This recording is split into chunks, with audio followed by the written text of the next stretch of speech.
বেলা অবসান থেকে বললেন, অবসর হলো বেলা, চলো যাই গিয়ে মাইরা দেখিয়া পড়া কেমন জানি বলে। এদিকে গোবিন্দ আমার শ্রীরামকে বললো, দাদা আর যে বেলা নাই, চলো তাড়াতাড়ি ঘরে ফিরে যাই, কারণ আমার পড়াটা কেমন করছে, মনে হয় মা আমার নাম করছে, মনে হয় মা আমার নাম করছে। আর এদিকে আর বেলি অবসান দেখি গৃহেতে চলিল। বেলি অবসান দেখি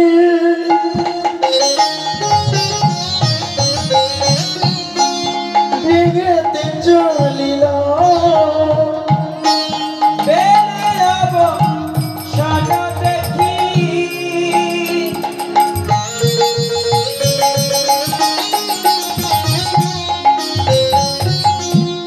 গৃহেতে চলিল। অবসান হলো ও বেলা,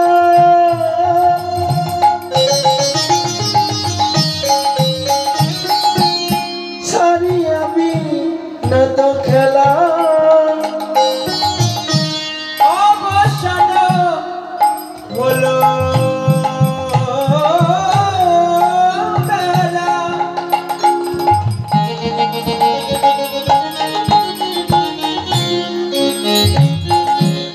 সারিয়া বিনোদ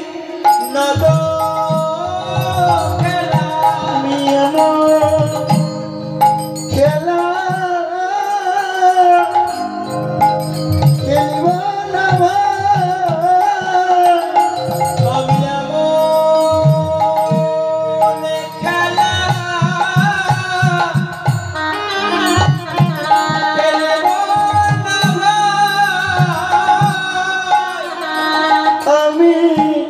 আমি এমন খেলা খেলিব না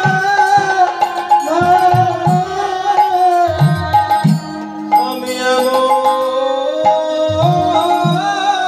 খেলা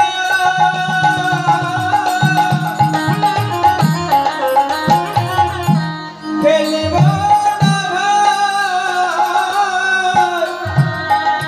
যে খেলা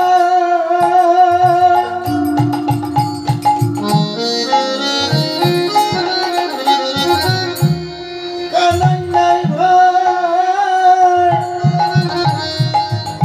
আমি এমন খেলা খেলিব না যে খেলাতে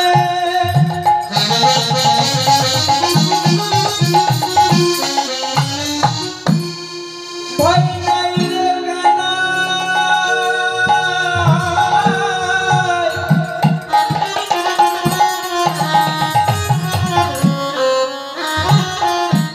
আমি এমন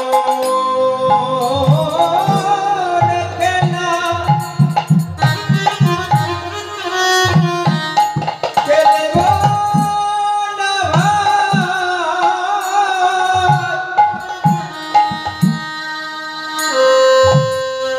ভাই রে।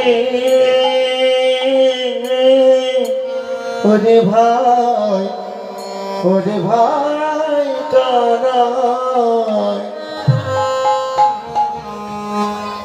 শ্রীরাম বলল, দাদা আমি এমন খেলা খেলব না যে খেলায় ভাই কানাই, এই কৃষ্ণবিহীন খেলা আমি আর খেলব না।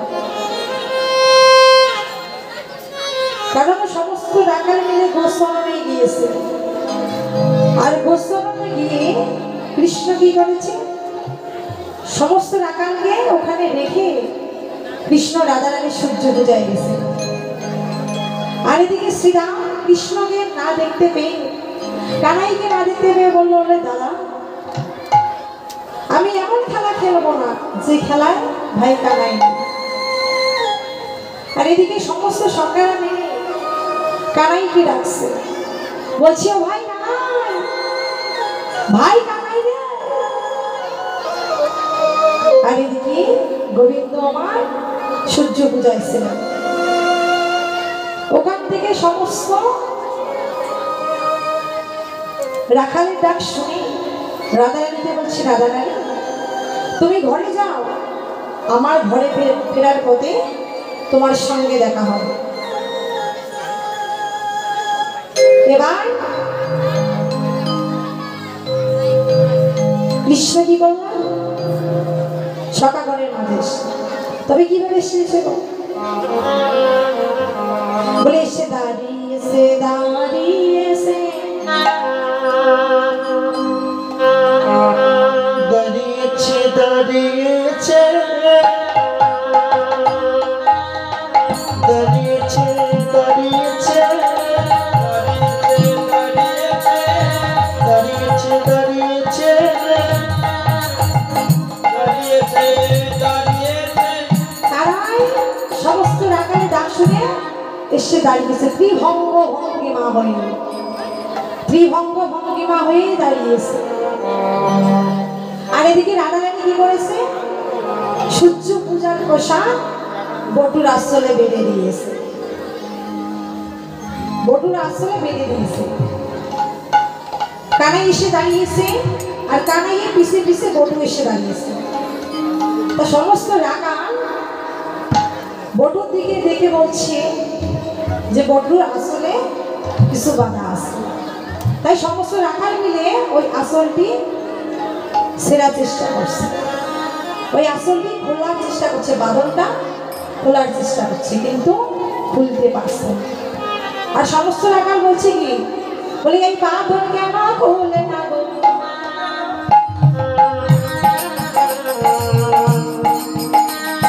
বাঁধন কেন খুলে না গো, বাঁধন কেন খুলে না গো, এ বাঁধন কেন খুলে না গো, বাঁধন কেন খুলে না গো, এ বাঁধন ব্রাহ্মণের বাঁধন, বাঁধন কেন খুলে না গো, কেন খুলে না গো। কি বললেন, বাঁধন কেন খুলে না গো? কারণ এটা যে সে বাঁধন নয়, এটা হচ্ছে ব্রাহ্মণের বাঁধন। বটু কে ছিলেন, একজন ব্রাহ্মণ ছিলেন। আর ব্রাহ্মণের বাঁধন কি কোনোদিনও খোলা যায়? কারণ যখন স্বামী স্ত্রী হাত একত্রিত করে ব্রাহ্মণ বেঁধে দেয়, সে হাত কিন্তু আর কোনোদিনও খোলা যায় না। তাই সমস্ত রাখাল বাঁধন খুলে না ফেলে শ্রী প্রসাদ খাচ্ছে। আর বটু ওখান থেকে বলছে, এই আমি কিন্তু ব্রাহ্মণ সন্তান, তোদের অভিশাপ দিব, তোদের অভিশাপ দিব। আর এই কথা শুনে সমস্ত রাখাল বলছে, বলি আমরা সাপের ভয় করি না, আমরা সাপের ভয় করি না, আমরা সাপের ভয় করি না, আমরা সাপের ভয় করি না, সাপের রোজা সঙ্গে আছে, আমরা সাপের ভয় করি না, সাপের সঙ্গে আছে, আমরা সাপের ভয় করি না, সাপের রোজা সঙ্গে আছে, আমরা সাপের ভয় করি না, সাপের সঙ্গে আছে, আমরা সাপের ভয় করি না, আমরা সাপের ভয় করি না, আমরা সাপের ভয় করি না, আমরা সাপের ভয় করি না, আমরা সাপের ভয় করি না, ওই অনন্ত খরায় নৃত্য করে ভয় করি না, রাধা কৃষ্ণের আনন্দ হরিবল হরিবল হরিবল। সাপের নৃত্য করে, আমরা সাপের ভয় করি না, আমরা সাপের ভয় করি না, ভয় করি না। কি বললেন, আমরা সাপের ভয় করি না, কারণ আমাদের সঙ্গে সাপের রোজা আছে। ও মায়েরা কানে কি করছিল, অনন্ত খানে নৃত্য করেছিল। বলছে, বলছি সাপের রোজা আমাদের সঙ্গে থাকতে তুই আমাদের সাপের ভয় দেখাচ্ছিস। আমরা কিন্তু সাপের ভয় করি না। এবারে কি বললাম, সমস্ত রাখাল মিলে ঘরে ফিরছে। কানাই বলছি, ওরে ছিলা আর বেলা নাই, তাড়াতাড়ি ঘরে চলো। এবারে সমস্ত রাখাল মিলে ঘরে গেল, ঘরে গিয়ে যার যার ঘরে শেষে গেল, যার যার ঘরে শেষে গেল।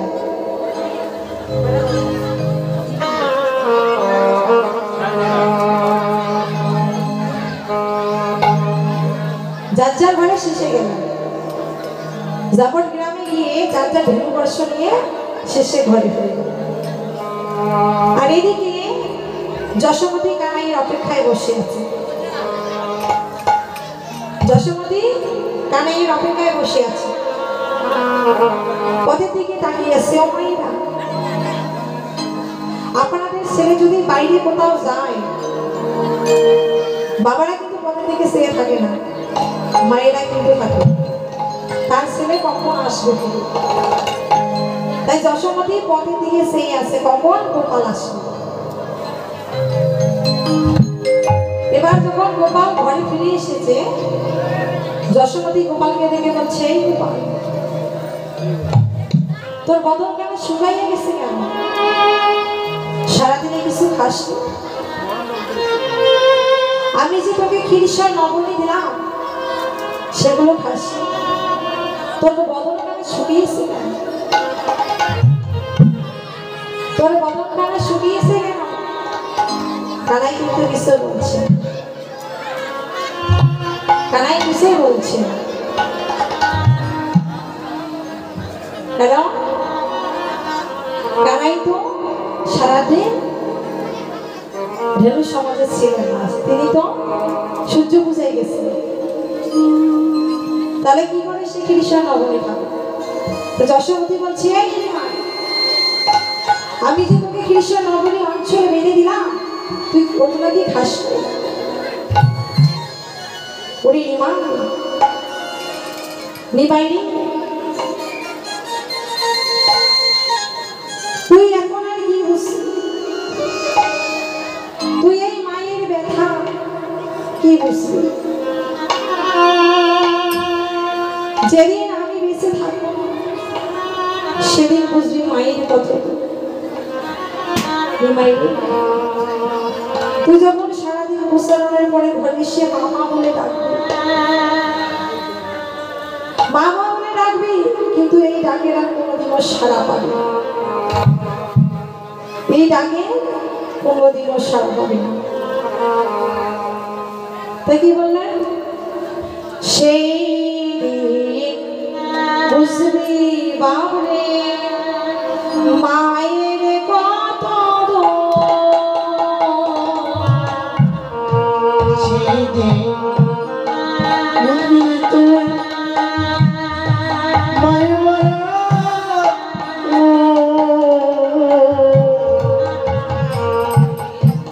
বুঝবি বাবরে মায়ের কত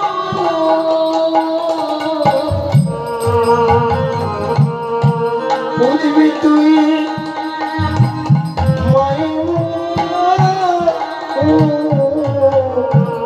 ঘরে এসে দেখবি যেদিন মায়ের মরা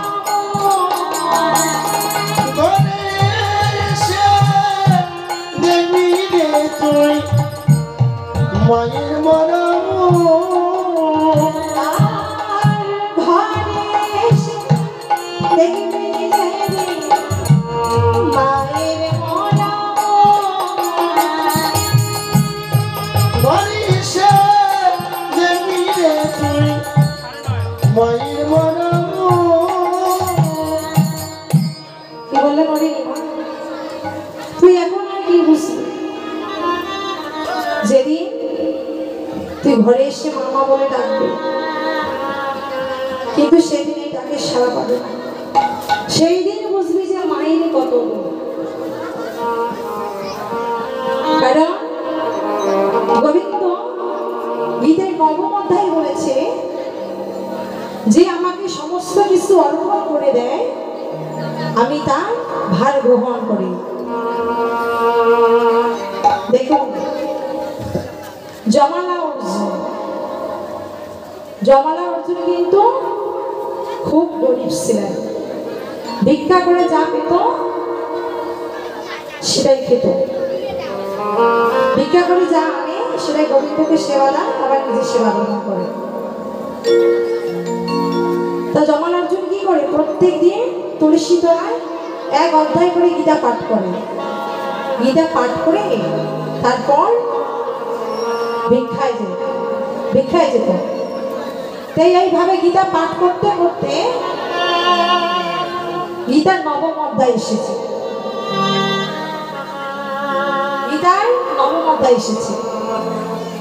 তাই গীতার নবম অধ্যায়ে যমল অর্জুন দেখে যে এখানে স্বর্ণ অক্ষরে লেখা আছে যে আমার সমস্ত কিছু অর্পণ করে তার আমি ভরণ গ্রহণ করি। রাধা কৃষ্ণ প্রেমানন্দে হরি বল হরে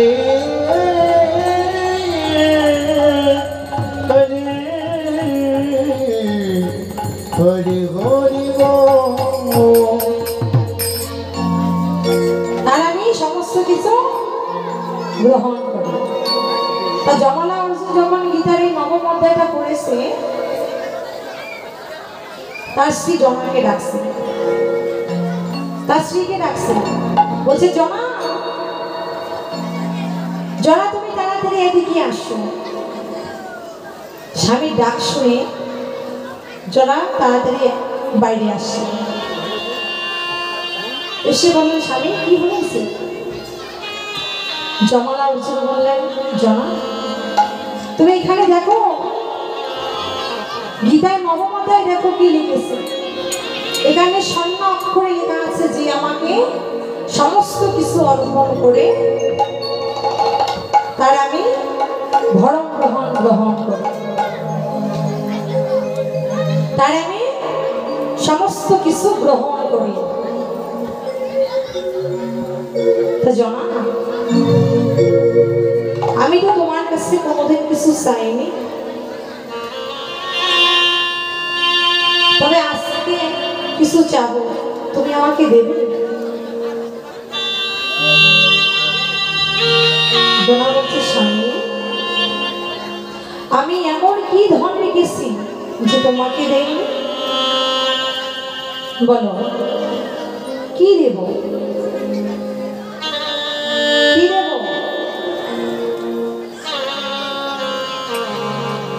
যমল অর্জুন বললেন, জনা তুমি তো নিজেই দেখলে ভগবান গীতায় বলেছে যে তাকে সমস্ত কিছু অর্পণ করে দেয় তার সে ভরণ গ্রহণ করে। ওরে জনা তুমি আমাকে গোবিন্দের চরণে অর্পণ করে দাও, তুমি আমাকে অর্পণ করে দাও। জনা বলছে, স্বামী আমি যদি তোমাকে গোবিন্দের চরণে অর্পণ করে দেই তাহলে আমার 2 সন্তান আছে, ওরা কি করে চলবে? ওরা কি করে বেঁচে থাকবে? কি খাবে ওরা কি খাবে? কারণ তুমি ভিক্ষা করে যা আনো সেটা গোবিন্দকে সেবা দিয়ে আমরা সেবা করি। যমল অর্জুন বললেন, জমা তুমি তো নিজেই দেখলে গীতায় গোবিন্দ কি লিখেছে যে তাকে সমস্ত কিছু অর্পণ করে দেয় তার সব ভার গ্রহণ করে। তাহলে তুমি আমার সন্তানের চিন্তা করছো কেন? জনা বললেন, স্বামী ঠিক আছে, আমার সমস্ত কিছু আমি গোবিন্দের চরণে অর্পণ করে দিলাম। আর সেই দিন থেকে যমল অর্জুনের ভিক্ষায় যায়, সারাদিন রাত ওই তুলসী তলায় বসে থাকে। তুলসী তলায় বসে ধ্যান করে, ভিক্ষায় আর যায় না।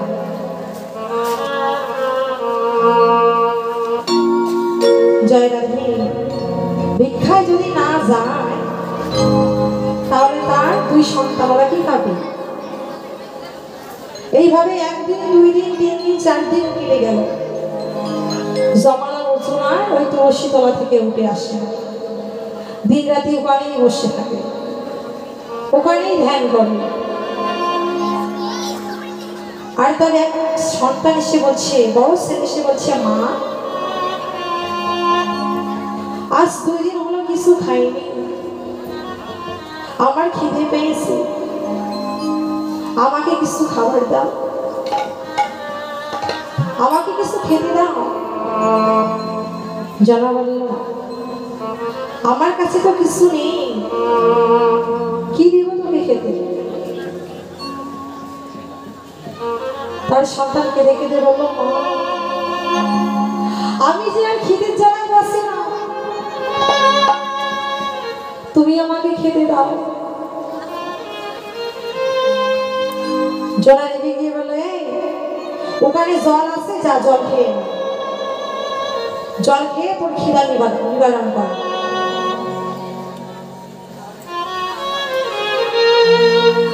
যখন তার বড় ছেলে জল খাচ্ছে, জল গলার মধ্যে আটকে গিয়ে বড় ছেলে মারা গেল। মা মা বলে চিৎকার করতে করতে তার ছেলে ওখানেই পড়ে মারা গেল। জনা তার ছেলেকে ডাকছে, বাবা ওঠ, ওঠ না, কি হলো তোর? কিন্তু উঠছে না। জনা অঝরে কেঁদে যাচ্ছে। আর এমন সময় তার ছোট ছেলে এসে বলছে, মা আমায় কিছু খেতে দাও, আমার খিদে পেয়েছে। জনা বলল, বাবা ঘরে কিছু খাবার নেই, তোকে আমি কি খেতে দেব? তোকে আমি কি খেতে দেব? তার ছোট ছেলে বলল, মা তুমি দাদাকে যেটা খেতে দিয়েছো সেটা আমাকে দাও। ওই দেখো দাদা খেয়ে কত সুন্দর ঘুমিয়ে পড়েছে, আমিও খেয়ে ঘুমিয়ে পড়ি। জনা বলে, তো দাদা তো জল খেয়েছে। তো বলছে, মা আমিও জল পান করি, আমিও জল পান করি, জল পান করে আমার খিদা নিবারণ করি। এই বলে তার ছোট ছেলে জল পান করতে লাগলো। জল পান করতে করতে তার ছোট ছেলেও মৃত্যু হয়ে গেল। জনা তার 2 ছেলেকে কোলে নিয়ে বলছে, হে গোবিন্দ, হে কৃষ্ণ,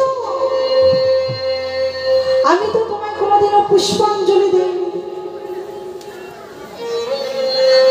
হে গোবিন্দ,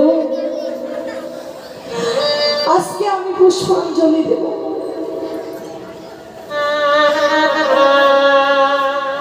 আজকে আমি আমার এই প্রাণের পুষ্পাঞ্জলি দেব। আমার এই 2 ছেলেকে পুষ্পাঞ্জলি দেব। এই বলেই জনা তার ছেলে দুটোকে কাঁধে নিয়ে তুলসী তলায় নিয়ে গেল, যেখানে জমালা অর্জুন ধ্যান করছে। জনা গিয়ে তার ছেলে দুটোকে তুলসী তলায় ফেলে বললেন, আমি পুষ্পাঞ্জলি দিলাম তোমায়। আর এদিকে জমালা অর্জুনের ধ্যান ভেঙে গেছে। গিয়ে বলছে, প্রিয় বাবা কি হয়েছে? জনা বলছে, স্বামী তুমি না বলেছিলে যে গোবিন্দকে যে সমস্ত কিছু অর্পণ করে দেয় তার সমস্ত ভার তুমি গ্রহণ করো, কিন্তু এই কথা মিথ্যা। গোবিন্দ এই কথাটা গীতা নবম অধ্যায়ে ভুল লিখেছে। জমালা অর্জুন বলল, কেন? জনা বলল, স্বামী তুমি তো বলেছিলে আমাকে অর্পণ করে দাও। আমি তোমায় বলেছিলাম, স্বামী তোমায় যদি আমি অর্পণ করে দিই তাহলে আমার 2 ছেলে না খেতে পেয়ে মারা যাবে। তুমি বললে গোবিন্দ আমার সব ভার গ্রহণ করবে। কোথায় গেল তোমার গোবিন্দ? কোথায় গেল তোমার কৃষ্ণ? যে আজ নবম অধ্যায়ে মিথ্যা কথা লিখেছে। আমার ছেলে দুটো যে আর বেঁচে নেই, স্বামী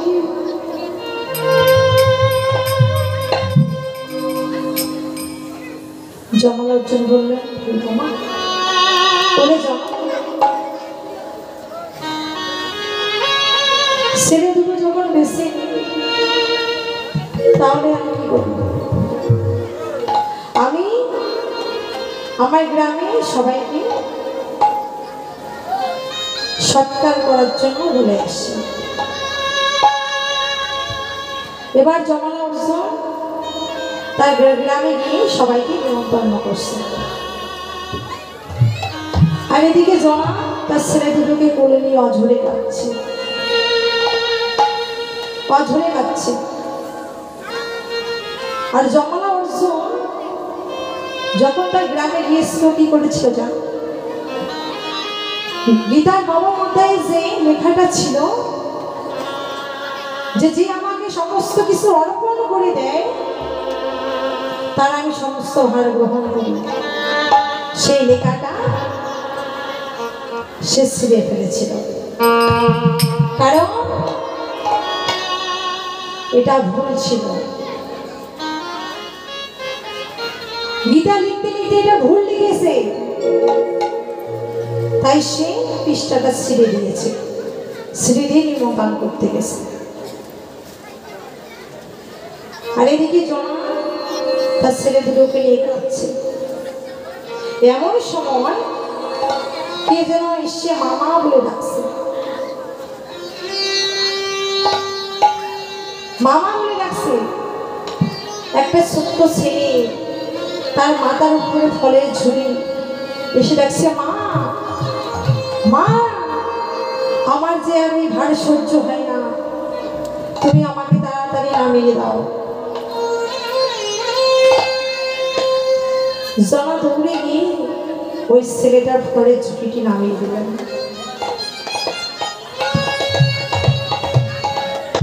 ছেলেটা বলল, মা তোমার যত ফল দরকার তুমি নিয়ে যাও, কারণ আমি একজন ফল বিক্রেতা। জনা বলল, বাবা আমার কাছে তো কোনো পয়সা নেই। ছেলেটা বলল, মা তোমার যত ফল দরকার তুমি নিয়ে যাও, তোমায় কিছু দিতে হবে না।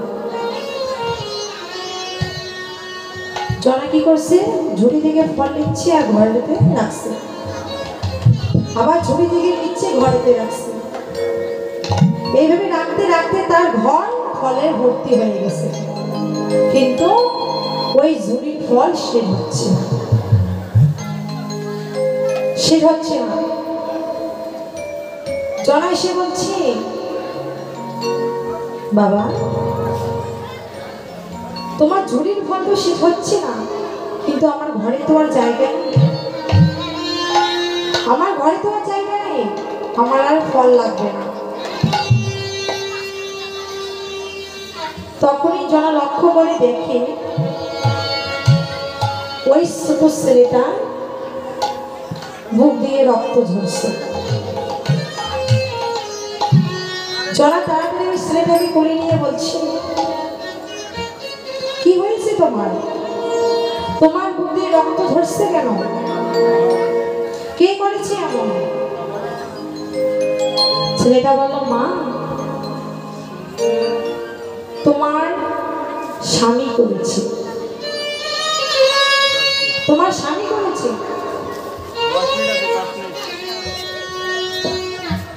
জনা বলল, না আমার স্বামী এতবারই নিষ্ঠুর হতে পারে না,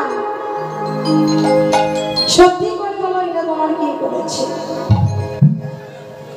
ছেলেটা বলছে, মা সত্যি বলছি এটা তোমার স্বামী করেছে, তোমার স্বামী করেছে। জনা চিন্তায় পড়ে গেল, তার স্বামী এটা কি করে করতে পারে? জয় রাধে।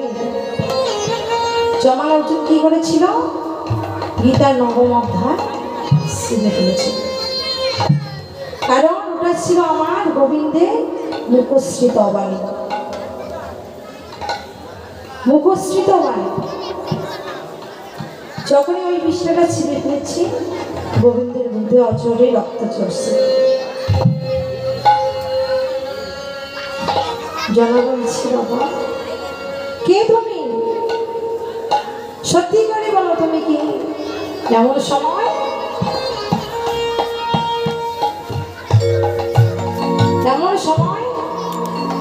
তার দুই স্ত্রী ডাকছে মা।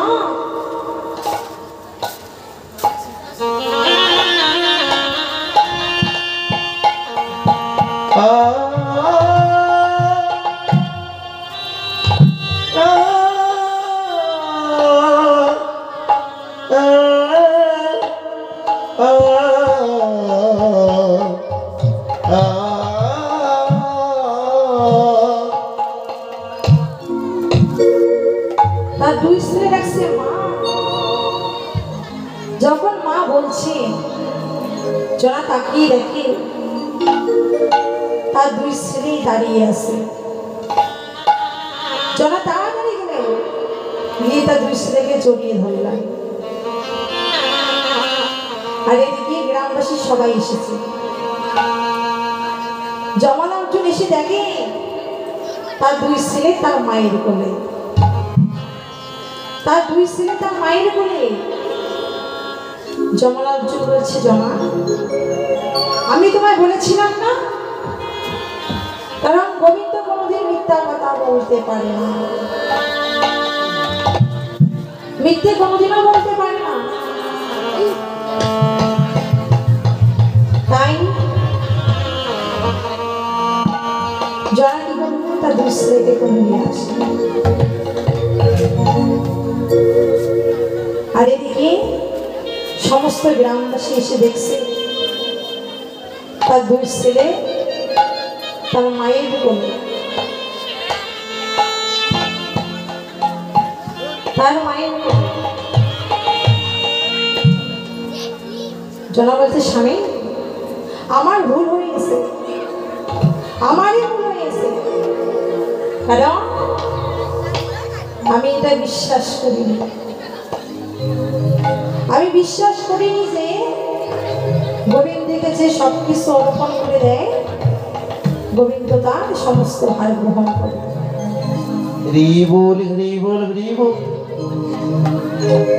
তাই দেখুন আমরা সমস্ত মানুষ ভাগবত শুনতে যদি চান ভালো করে কিন্তু ভাগবত শ্রবণ করি। তাই বৃন্দাবনে আমার বাঁকা কানাই ওমা, বাঁকা কানাই দর্শন পেতে হলে আমাদের সোজা পথে চলতে হবে, তাই না? বাঁকা দর্শন পেতে হলে আমাদের সোজা পথে চলতে হবে, কারণ বাঁকা দর্শন পেতে হলে বাঁকা পথে গেলে কিন্তু আমার বাঁকা দর্শন পাওয়া যাবে। বাঁকা পথ কেমন? যেমন আমার দিকে কীর্তন শুনছো, পিছনে বলছো ও দিদি ও দিদি রাতি হয়ে গেছে চলো, এটা হচ্ছে বাঁকা পথ। তাই বাঁকা দর্শন পেতে হলে আমাদের সোজা পথে চলতে হবে,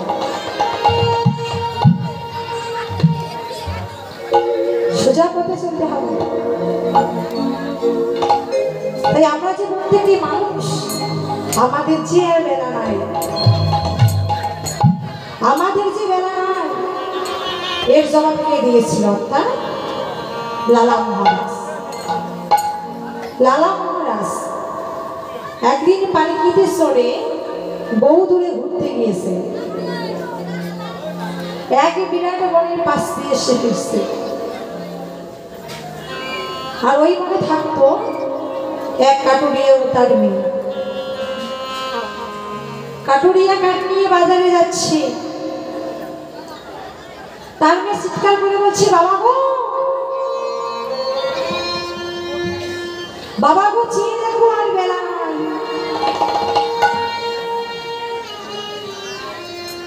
এই কথা লালা মহারাজের কর্ণে পড়ছে।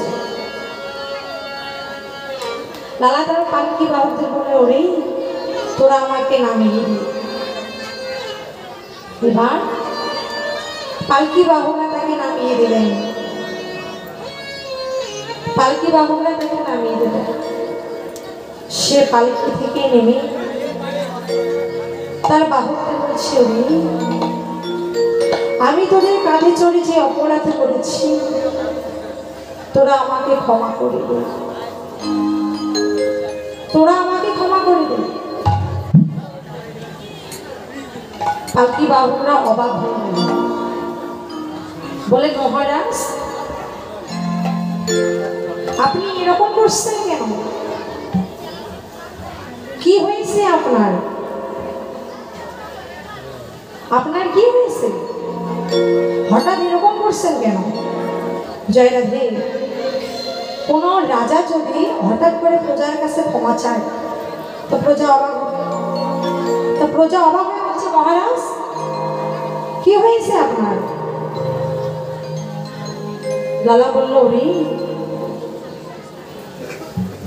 তোদের কানে বুঝি পৌঁছয়নি আমার যে এর বেলা নাই, আমার যে আর বেলা নাই। এই বলে সে তার রাজপোশাক খুলে বাউকে দিয়ে দিলেন, দিয়ে সে সোজা বৃন্দাবনে গেলেন। বৃন্দাবনে গিয়ে বৃন্দাবন ঠাকুরের পায়ে ধরে বলছে, ওগো ঠাকুর তুমি আমাকে সন্ন্যাস দান করো। বৃন্দাবন ঠাকুর বলল, তুমি না লালা মহারাজ, তুমি হতে চাও সন্ন্যাস? পারবে তোমার নগরের প্রজাদের কাছ থেকে ভিক্ষা আনতে? লালা বলল, পারব। লালা বলল, পারব। এই বলে সে নগরের প্রজাদের কাছ থেকে গিয়ে বলছে, ওগো নগরবাসী, নগরবাসী তোমরা সবাই আমাকে ভিক্ষা দাও, তোমরা সবাই আমাকে ভিক্ষা দাও, কারণ আমি এই ভিক্ষা নিয়ে দীক্ষা হব। তোমাদের কাছে ভিক্ষা নিয়ে আমি গুরু সেবা দেব। এই বলে যে সে এক প্রজার বাড়িতে গেল। সেই প্রজা বহুগুলো চাল ডাল নিয়ে এলো। লালা বলল, আমি এতগুলো চাল ডালের জন্য আসি না, আমি এসেছি এত মুঠো ভিক্ষার জন্য। এইভাবে সে বহু প্রজার বাড়ি ঘুরে ভিক্ষা করল। ভিক্ষা করে এনে বৃন্দাবন ঠাকুরের পায়ে দিয়ে বললেন, ঠাকুর এবার আমাকে সন্ন্যাস দান করো, এবার আমাকে সন্ন্যাস দান করো। বৃন্দাবন ঠাকুর বলল, আমি জানি তোর চির শত্রু হচ্ছে জগৎ শেঠ, পারবে তার কাছ থেকে ভিক্ষা আনতে? লালা বলল, পারব। এই বলে সে জগৎ শেঠের বাড়িতে গেল।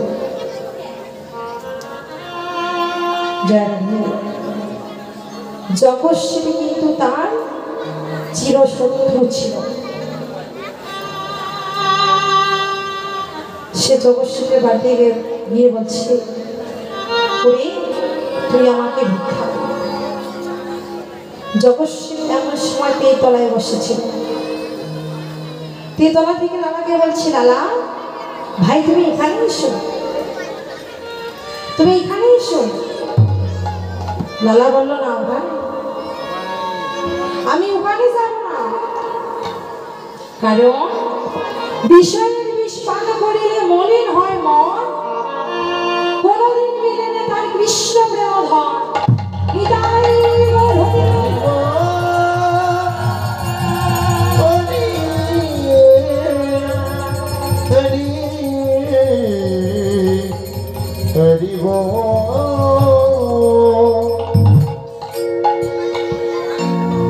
এবার জগৎ শেঠ তেতলা থেকে লালাকে ভিক্ষা দিল।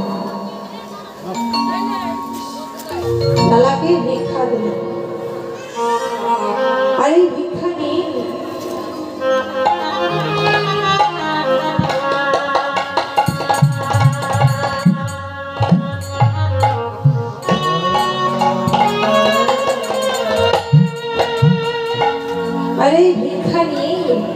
লালা বৃন্দাবন ঠাকুরকে দিলেন।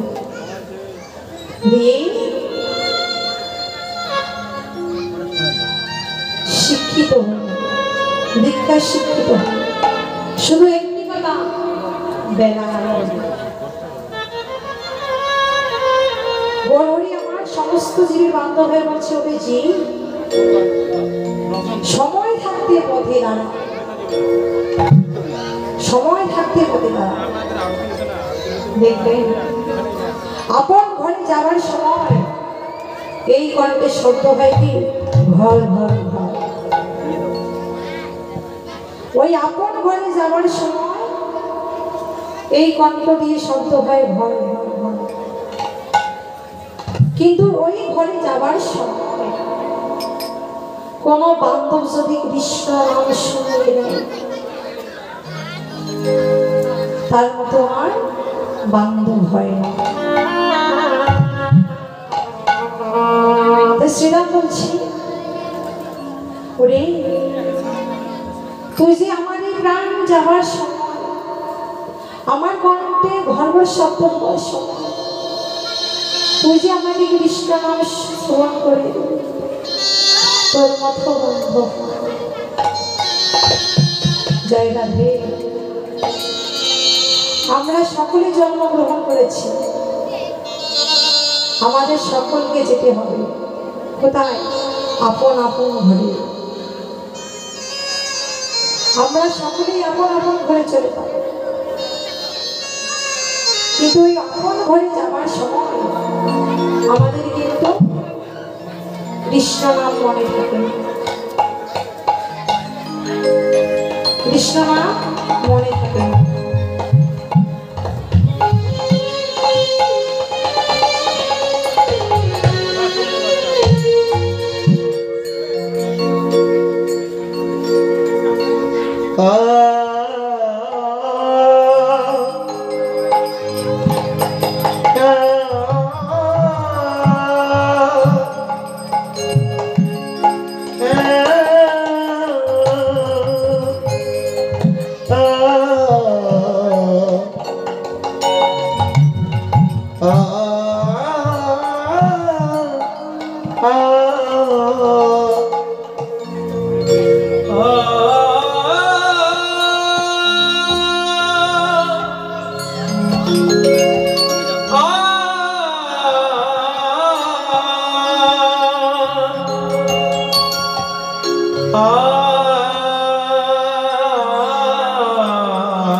এখন যিনি আমাকে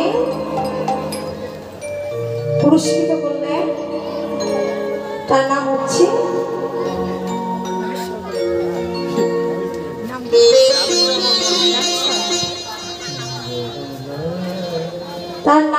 রামেশ্বর বর্মন। আপনারা সকলে মিলে আমার গোবিন্দের কাছে প্রার্থনা করবেন, ওনার যা মনের বাসনা আছে সব যেন পূরণ করে।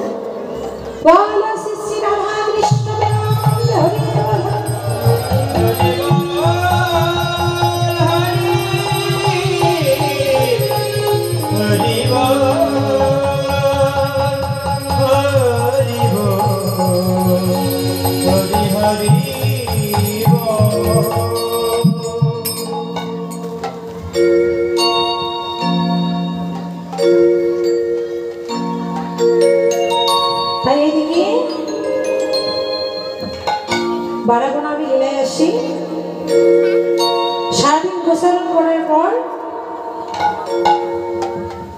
কানাই ঘরে ফিরেছে আর সমস্ত সখীরা মিলে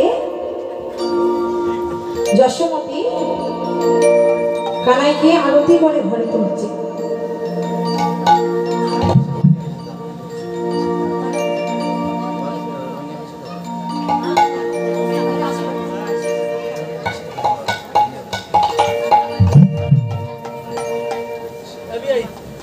মহাজন পদ লিখলেন, ওই না বেশি এসো তুমি দাঁড়ায় এসি আমি, ওই না বেশি এসো তুমি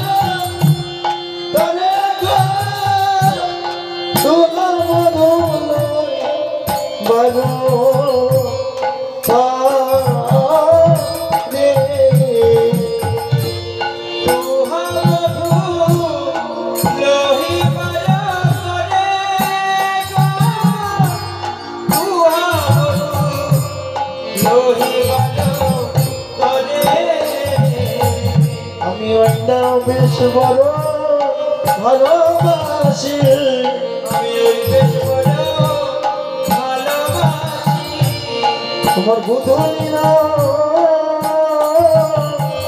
রঞ্জিত বড়, ওই বেশ বড় ভালোবাসি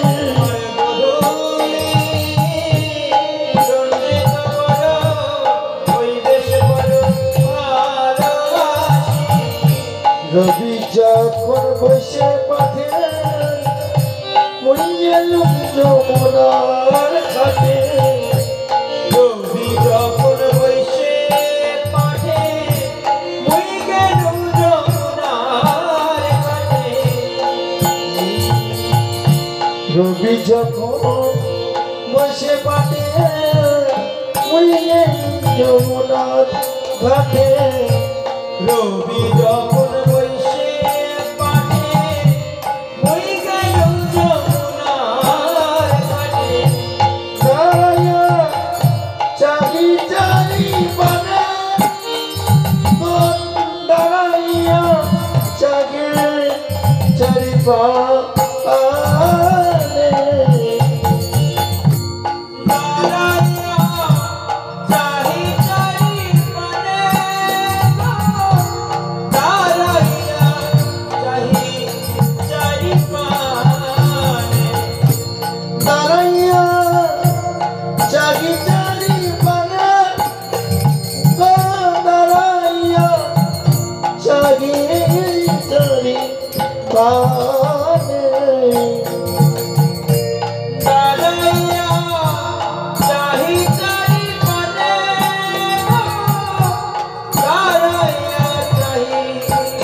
ওই না বেশি এসো তুমি দাঁড়াইয়া রয়েছি আমি, তোমা মধু লহি বারত,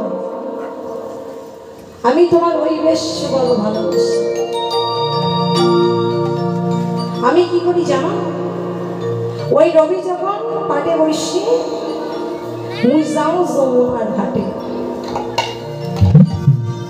মুই যাও যমুনার ঘাটে দাঁড়াইয়া সাই সারি পায়, দাঁড়িয়ে চতুর্দিকে চেয়ে দেখি কখন আমার গোবিন্দ আসে।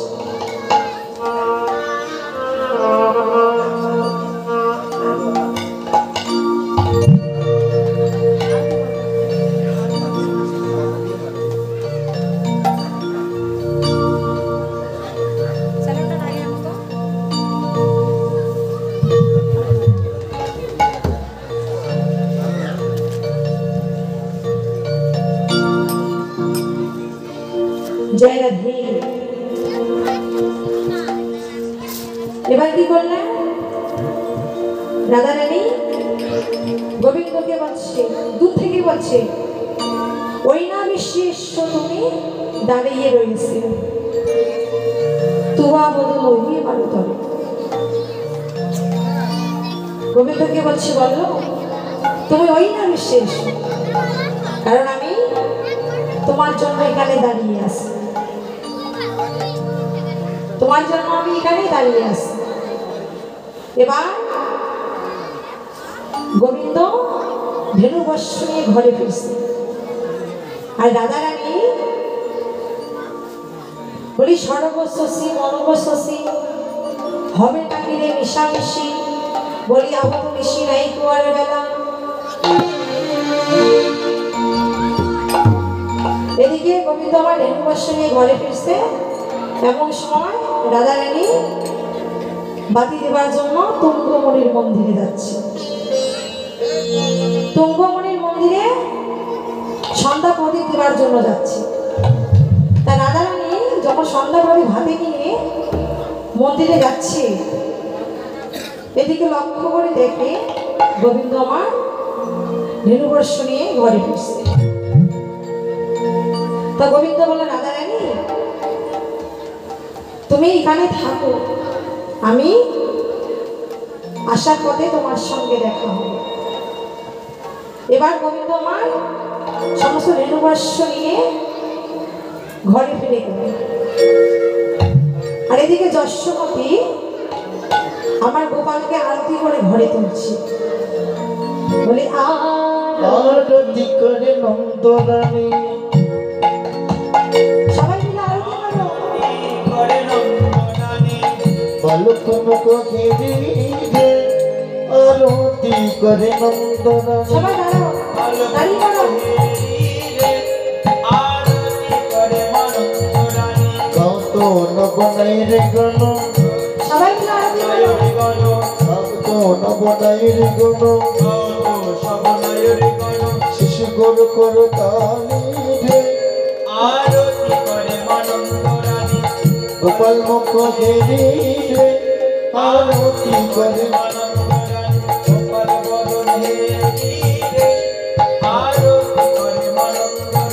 রম্বা ফল ঘৃত প্রদীপ, রম্বা ফল ঘৃত প্রদীপ, পুষ্প চিত ধারে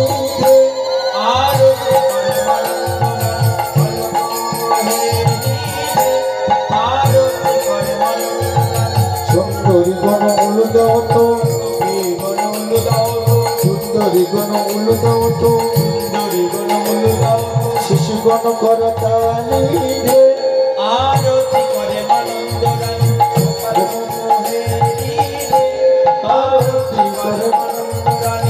গোপাল মুখ ঘেরে রে আরতি করে নন্দরানী,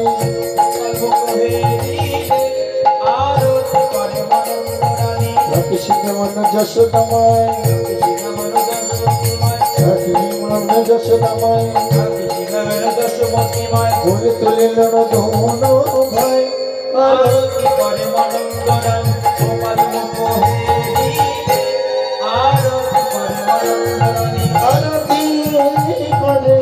নন্দরানী, গোপাল মুখ ঘিরে আরতি করে নন্দরানী, গোপাল মুখ ঘিরে